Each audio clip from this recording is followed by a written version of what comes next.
This is Hallicrafters Rehabs. Welcome back. And I keep having struggling with trying to get good resolution, even with the new camera. Basically, I came up with a lot of experimentation. If you push up the resolution to the very highest that the camera is capable of doing, as well as the rendering software, I use Vegas uh, software, and push that to the highest you can do, which is like 4K and um, 50 frames per second. You can actually go a little higher now. I just left it at 50. You get a little better resolution, but you can't really read. Just like I see on the monitor, you can't read the actual labels and so forth on the components.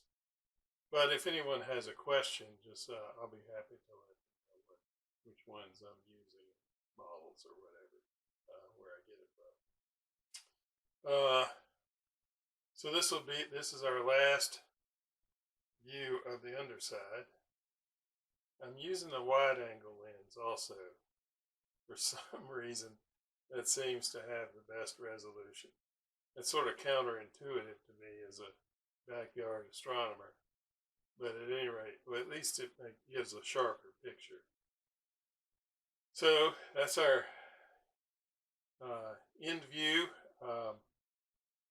And then I want to show a couple things from the instructions.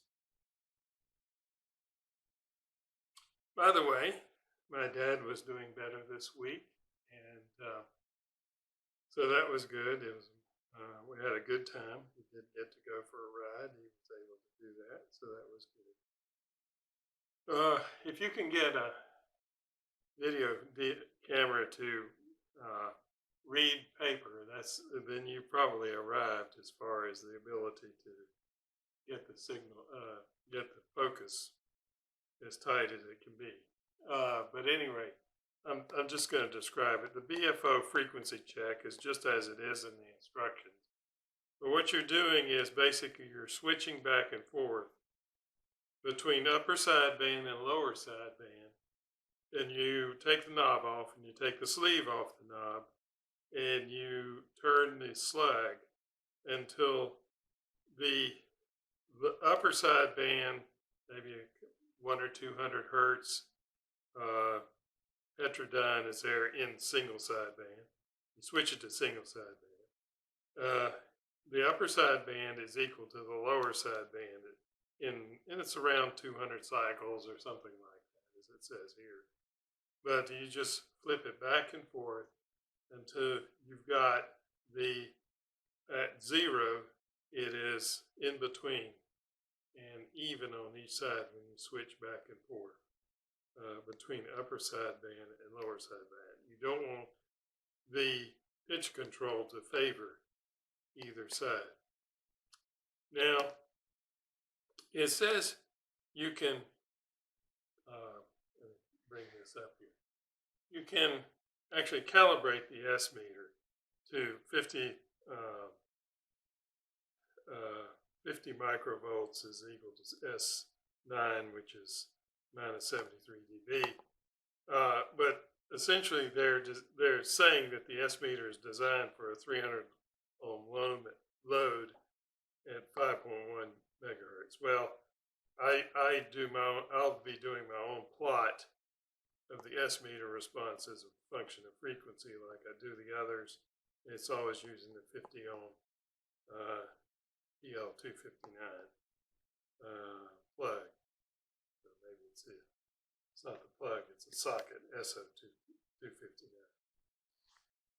So I ignore that. The notch frequency, let me do this so that it doesn't.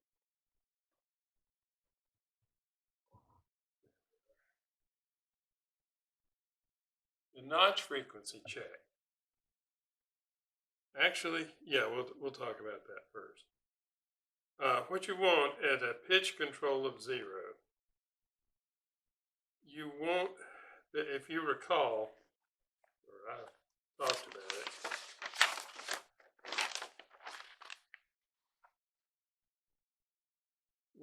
with the notch response, there is a double peak like this. So you want the one end to be 50 and the other end around 54 or whatever it is. You want the maximum response at the full turn of the notch frequency range. So it'll be high at 50 and it'll be high at 54, and then there'll be a notch in between, and you adjust that with the pot on the side of the notch box, but the filter box. But you're going to have to detach the set screws and move a lot of things so that you'll have a full travel on the frequency response, because there's a stop. One of those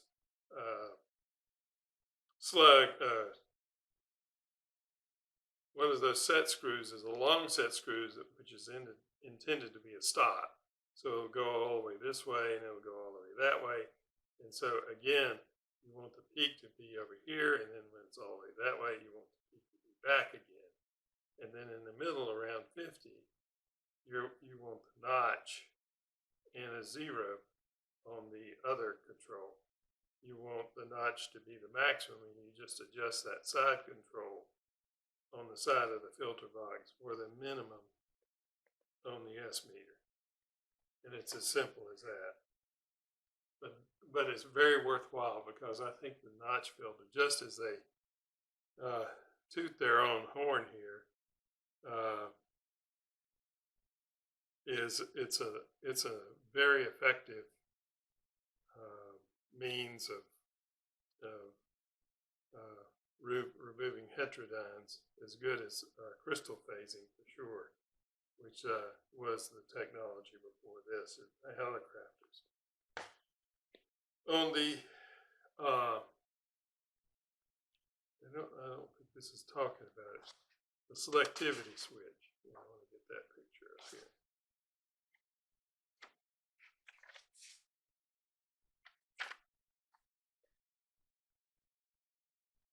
They talk about how wonderful Collins mechanical filters are, and I'm sure they have a very straight skirt.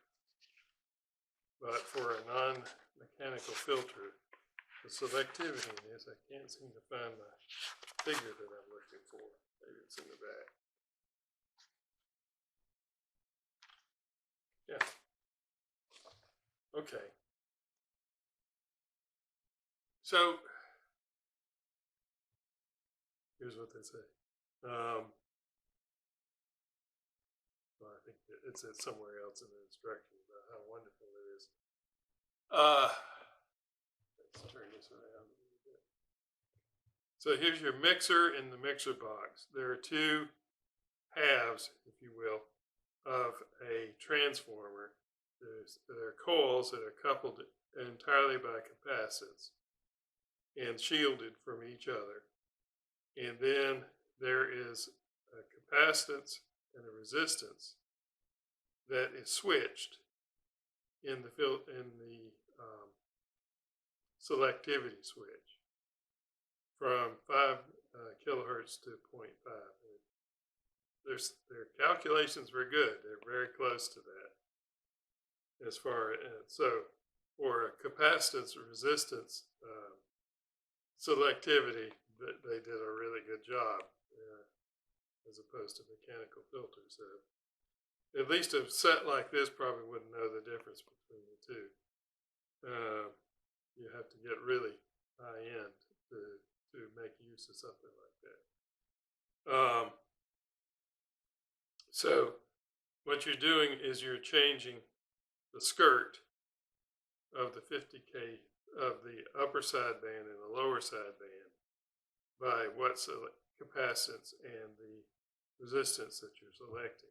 Then you go through that first amp through the, yeah, they left, they call this a detector, it's not.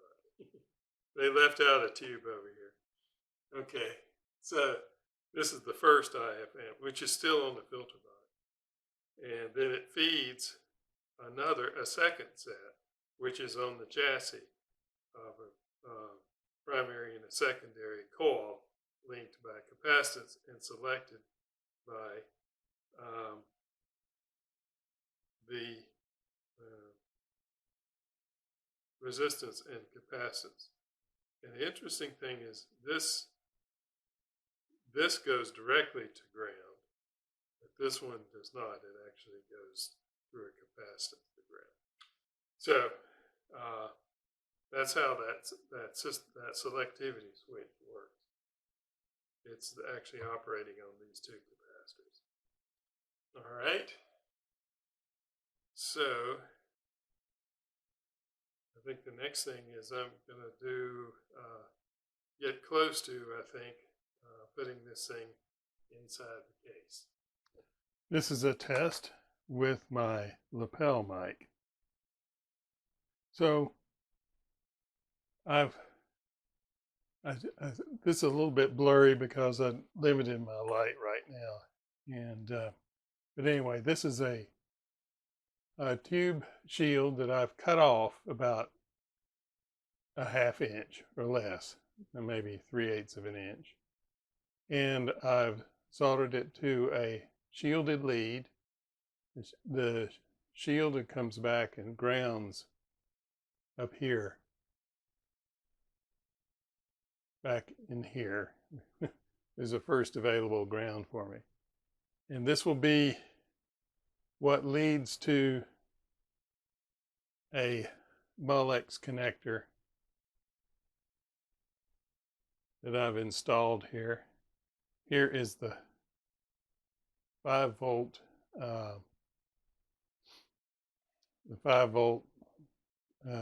DC that will provide power to the digital frequency display. So there's no buffer circuit.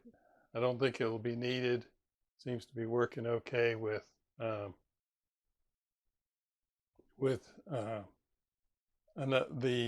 SX-99. So we'll see how it works if I can do it this way. So the next thing to do is to, let's pull this back.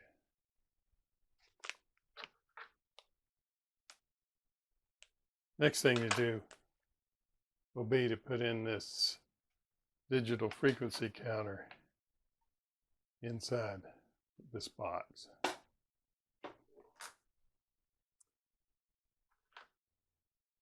Okay, so I've put the box together.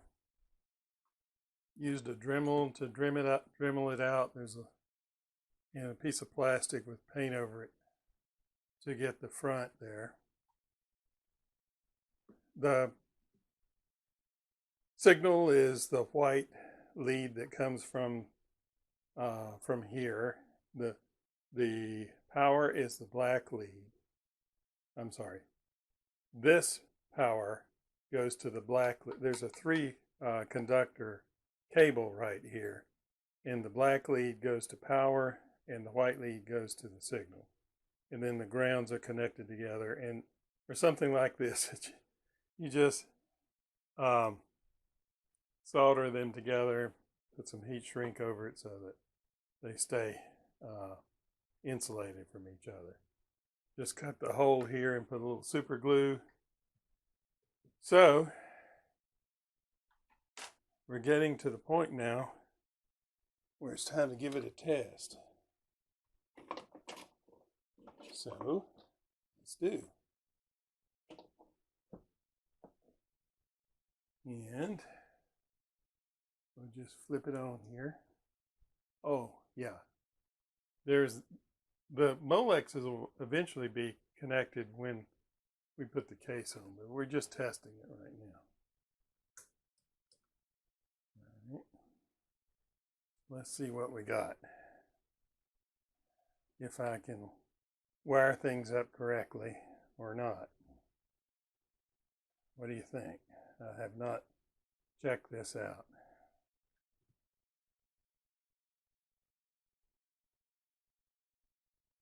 See if they'll get it connected. All right, it's popped in there. No signal. So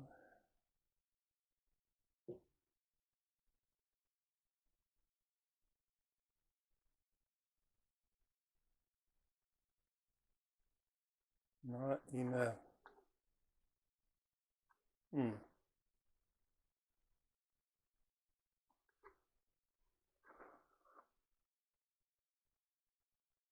So there we are. We're going to have to figure out what happened here. Ground to ground. It may not be connected.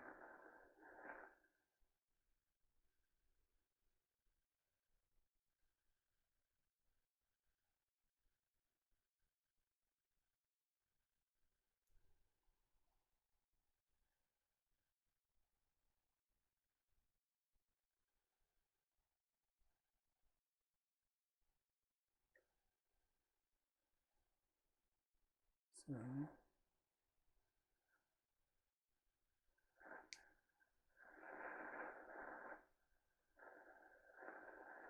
all right. Well, we'll try some jumpers and see if there's a problem with my wiring. Okay, so the resolution was difficult because I have a hard time with Molex connectors, but the Molex connector was the female connector was a problem. I didn't have the elements inserted far enough into the plug, but it took a while before I properly diagnosed it and got it done. So so you can see the frequency counter is working. Now it's listening to BBC right now. Now, the way this radio works, first of all, these are programmable. Let me get it squared away here.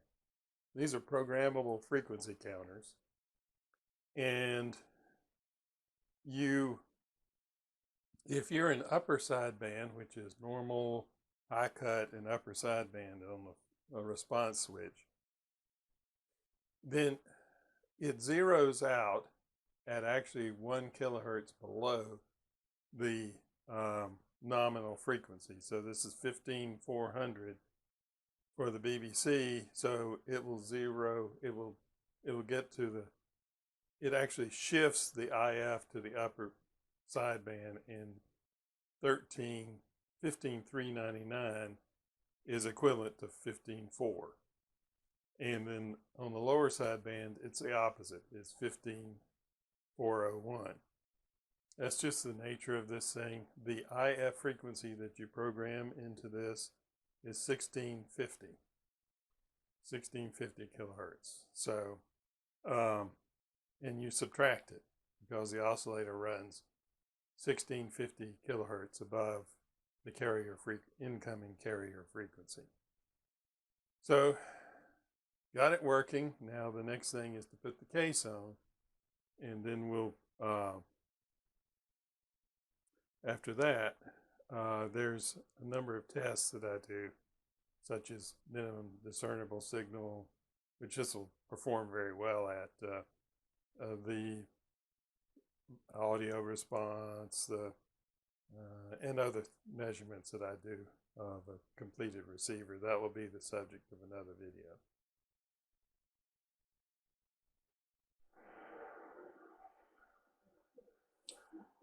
So this is BBC. Pretty good reception. Solar conditions are better than it has been with more sunspots, but not the best in the past couple weeks.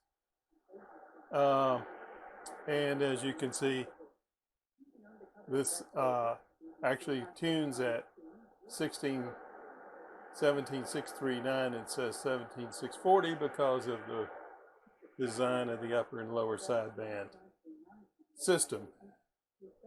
But everything's working. it's in place and ready for the various tests that I want to do. And I've got the case on it. I did not repaint the case, but I might. It's got the same problem with the case that the other one, all of the Hallicrafters do, with the holes drilled in the wrong place associated for where you do the adjustments for oscillator and primarily the oscillator holes for doing RF adjustments.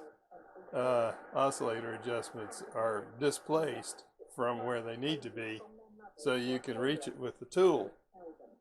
So I'll probably drill those out at some time in the future. I'm also thinking the dial is pretty much right on till about 21 or maybe 20 megahertz, but then above that the dial is condensed. So if whatever time in the future I take the case off, I'll probably add a few picofarads to the trimmer side.